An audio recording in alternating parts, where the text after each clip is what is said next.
Nadia Bilcek is a television news anchor, keynote speaker, author, trainer, and communications consultant.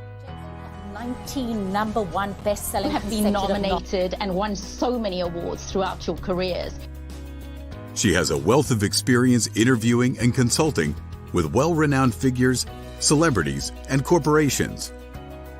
Nadia speaks on how to get people to like you, trust you, and want to do business with you. Over the last few weeks, the entire world has been monitoring the treatment of your grandfather, Nelson Mandela. And my job was to introduce it and provide. With topics like leveraging the power of your personal presence, networking for success, and lighting the fire. Nadia Bilcek. A very good morning to you, or good afternoon, depending on where you are. I'm delighted today to be joined by Professor Cassandra Smith. And what's very interesting about Cassie is that in 2015, she wrote a book called Working at a Distance. So I'm going to let her tell you a little bit more about herself, but our topic today is how are you managing virtually? And that means how are you managing yourself virtually and how are you managing others virtually? So Cassie, what a pleasure to have you here. You as well, Nadia. So great to see you, even if it is virtually. And I say that very carefully because I am a fan of distant work and working in the virtual space. Yes, as Nadia mentioned, I was doing my due diligence, reporting and working virtually before the pandemic. I'd written a book called Working at a Distance. Here it is. That was the full cover, yes. And that was 2015. Exactly. And what happened was I was an online professor for 9 years, and I found that there was a huge lack of a framework on how to work in the virtual space. There weren't any guidelines. There's no accountability. And so I created this framework on how to do this and how to do it successfully, working virtually, leading in the virtual space, which is a passion of mine because I put a lot of onus on leaders to do this and do this well and to set that cadence on how they want their teams to go. And so I created the virtual team global business model. I also worked in corporate for years, still work in corporate, and I also have my own business. So I'm very excited to talk about some virtual strategies. So let's start off with the basics. What are the biggest differences between, and let's say the biggest challenges that people face in particularly managing and leading virtually? Right, exactly. So the biggest difference is the distance itself. The distance itself becomes the largest barrier, the hurdle that employers and leaders have to overcome. All physical attributes are gone. We can reason that we have these synchronous communication tools as we're doing right now, Zoom, Teams, but it's different, right? So now that becomes a barrier, the distance itself, and then employers they're left to figure out employee engagement, what that looks like virtually, employee productivity, employee motivation, everything that they work to establish in person is now having to morph into this online virtual environment. And they're left to figure out, okay, how do I do this? And how do I do this successfully? And that's what my company, McBride & Smith Training Advisory Group, helps individuals and employers come up with their virtual strategies. Now, Cassie, we've been doing this for over a year now. So anybody who's listening going, yes, I know that and I'm doing it.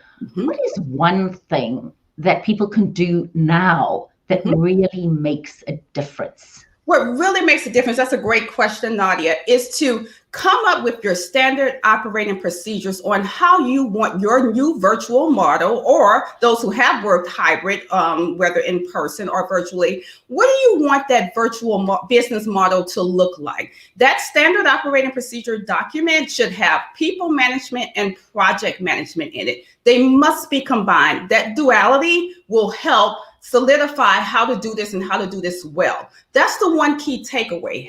In that document, have your code of ethics, how you want your employees to work in the virtual space, your cadence for meetings, as the employer, the leader, you have to do your due diligence with these standard operating procedures. An extension of that, and this is where the adult learning come in that we talked about in the advertisement, is that you want to identify your virtual business model in the standard operating procedure. That could be community of inquiry, where that is a leader presence, social presence, and cognitive presence. And that means that all are working together. The leader has identified the key goals, the objectives for the projects, the virtual workers. That's the leader presence. Social presence, we have a team bonding element. We have collaborative work elements. And then cognitive, that has to do with supporting the discourse that goes along with employees, because there's a whole other issues that could happen with employees, employee conflict, employee engagement. So in the one key takeaway, we want to make sure that employees have their standard operating procedures in place to work in a virtual space. Even if you didn't have it before, you know that it's possible. You need it now, because we might be catapulted into the virtual space again, or remain. That might be a part of many employers' business model going forward. And I think, Cassie, even if at this point you have one, isn't it time to reassess? Things have changed. So let's say 6 months ago, you came up with something. Mm-hmm. It's time now to once again look at it, get mm-hmm. your team together, mm-hmm. and what worked, what isn't working. I think that's such an important thing, is we often just carry on, and time to have a meeting about these. And your advice and guidance, as is mine, is to get your team together mm-hmm. and say, what's redundant now? Mm-hmm, mm-hmm. It's a blind spot, right? When you look back, and you're right, it's an iterative process. You have to continue to work on it and scaffold that virtual leadership. Because if you do not, you're right. Some things that happen, I talk about in my book, employee roles that emerges and employee conflict. If you're not paying attention, that's going to impact the deliverables and then the bottom line of your business, right? So that is why, yes, it's incumbent upon employers to make sure they do the diligence and have their standard operating procedures, but it's also incumbent on the employee to understand how to work in this space and be their own mini project manager. There are many things that matters, but you're absolutely right. Reassess, come up with those processes that work for your company, and don't forget the virtual business model that you want your team to follow and adhere to. Now, you spoke about the social, so mm-hmm. elaborate a little more on that. So there's a part in the working in a virtual space, and I just recently had an employee tell me as well that he isn't motivated to work in the virtual space. That burnout was coming way too quickly than it probably should have been, and that was because there was a lack of the breaks that he would take for himself. The documents that he needed to have to check in with his team, because he had direct reports as well. So we want to make sure that we are fostering as leaders the team bonding piece, the people management piece, to help our employees who have direct reports manage in the social space as well. That includes team bonding activities. There are a lot of things that we can do virtually. It's not the same, but it will matter. In my book, I call it remote check-ins. Each remote check-in is designated for something, whether it's to check in with the progress of the project, or whether it's just to have a social activity, or whether it is to troubleshoot employee-to-employee engagement. These little social pockets of time will matter and keep the employee motivated. Now, there's something else that you just said that I think is so critical is, we speak about leadership and management and managing our teams virtually, but how do we train our employees? And something that is very difficult for people is the concept of exposure. I could knock at someone's door. I was more visible. What advice and guidance do you have for people who are listening to us going, this is all very well, yes, yes, yes, and yes, we're doing this, but what's lacking most is my opportunities for exposure as an employee? Mm-hmm. Yeah, so I just recently read an article where 65% of the leaders actually who took the article said that relationship building was a challenge, right? That's going to impact whether that employee gets recognized or not.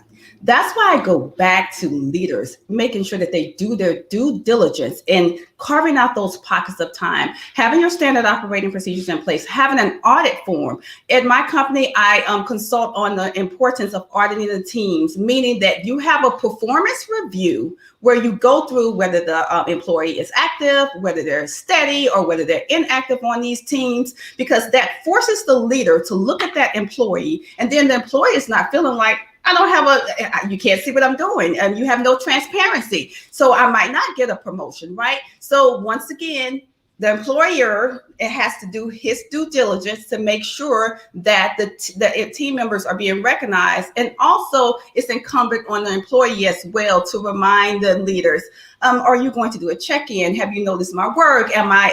Is there anywhere any place where I can improve upon? So it matters, it's reciprocal, but at the same time, a lot of the onus, what I educate on is that leaders make sure they have their due diligence in place in order to make that possible. And I'll tell you one thing too, with the audit forms that I have, that really helps employers engage with their employees, but it also helps them be mindful that the employee might be feeling a certain kind of way, not disciplined to work in the online environment, have the proclivity more to take more breaks, to do dishes, the contractors are coming over, I want to walk through the house with the contractors. So a lot of employers need to help employees work in this space. If anyone is just joining us, I'm talking to Cassandra Smith, PhD, who in 2015 wrote a book called Working at a Distance. And we're talking about how do we recalibrate? Because Cassie, the reality is up until this point, we've all been in reaction mode. Mm-hmm. We've been in survival mode. And I just hosted an event and the theme was adapt to thrive. Mm-hmm. And I think that is really the mm-hmm. new mantra. The concept of the new normal, boring, mm-hmm. we've spoken mm-hmm. about that. Mm-hmm. People have got comfortable with being uncomfortable. Mm-hmm. Now we're at the point is how are we adapting to thrive? Mm-hmm. Exactly. So as a manager who is leading a hybrid team, some people mm-hmm. are back at the office, some people mm-hmm. are not. Mm-hmm. It might be time to, as you say, recalibrate, relook at those standard operating procedures. So just in mm-hmm. a little more detail, is that a document? Is that mm-hmm. a conversation? What does that look like? It looks like all of that you mentioned. First, it starts with the document, right? You want to compile your best resources in this document to tell, let's just say if it was me, how to work virtually. How do I do this? How do I engage with my employees? So it starts with the document. And then there are a lot of resources in this document that you have that's going to support the employee. Then it could start also or have an extension of it is having a person to do some of the mitigations that's going to happen online. So in my book, I call this person the virtual team guide. This person manages up and manages down, right? This is a person that's going to be astute with project management and people management, very heavily skilled with conflict management that occurs. So you have your standard operating procedures, you have your virtual team guide individual who is ensuring that all these standard operating procedures are in place between the managers and the virtual workers. I talk about in my book how there are different roles that will emerge between employees. Some employees will be the go-getters in the virtual mm-hmm. space. They're forthcoming, they're there. And then there are other employees that will hide. They will hide from the managers. They literally and figuratively. Those are the people who will never even have their camera on. Exactly. So you're left to wonder now as a leader, is an 8-hour shift really now a 4-hour shift online? No one's taught us how to work in this virtual space, right? So we're trying to figure out, how do I have transparency into what that employee is doing? I don't want to micromanage, but at the same time, I want to manage. I want to lead, right? So it's things like that's why we need that person to liaise between the upper management and then the virtual team employees. So you have your standard operating procedures. You have a person that's wholeheartedly in the workforce designated for that task. I know it's not easy because, where resources are down, money's tight, the expenses and all that, but you really need to allocate that person to help with those checkpoints. And once you do your due diligence, you can go back and revisit it, but you're good there, but you have to do that due diligence. Due diligence. I'm talking to Dr. Cassie McBride Smith. And I'm going to say that word a lot, due diligence, because that's what it is. And again, when we have this conversation, and I've listened to many interviews on the subject, and I was listening to one last night and thinking they are a series of BLOs. And if anybody can type into the chat, and I'm monitoring the chat on our various platforms, so I do have some questions for you. But if anybody knows what a BLO is, type it in, and I personally will buy you a copy of Dr. McBride Smith's book, Working at a Distance. But let me tell you what a BLO is, 54321. A BLO is a blinding light of the obvious. You are listening to this going, duh. But Cassie, in your work and my work, how many people don't do the obvious? Exactly. And it is the obvious and the checking in that results in greater productivity. So a couple of comments that are coming in. We've got Pearl Siegel, who says, I'm watching. She says her life has become Zoomalized like that. The new Zoomal instead of the new normal. Great visionary with feasible strategies. Nice book. Thank you, Charlie Baggs. And Kumar says hi to all. Hi, Kumar. So Hello. another thing that I've just done, and I've got on my Facebook a couple of questions as well, because this was on LinkedIn, is to check in and understand that you and I are virtual. So are we taking our audience into account? Cassie, I spent a lot of time working with leaders and speakers on how to engage their audiences virtually. And you have to know your platform and know how to interact, which is what you and I are doing right now. So questions coming, you spoke about conflict. And often what people do is in conflict, they just fight, flight, or freeze, right? Yes. What happens when we have a situation that makes us angry or upset? Some people want to fight, some people want to flee, and some people want to freeze. Well, in the virtual world, you can freeze. You can switch off your camera and not be obtainable or visible. Right. What advice do you give to both employees and managers in dealing with conflict? Right. So that's a great question. And you're right. And it's happened before. Just recently, someone just disappeared. They did not respond to their employer. And that is a huge problem. You can't do that, right? It's just not the best way to handle conflict. So one thing, exactly. So one thing that I encourage employers to do is not run from it, because it's going to fester. It's going to manifest into this gaping hole that we call distant education. So I say distant education because of the education online professor background, but it is, right? Everything is education. We're learning, but in this distant or virtual workforce.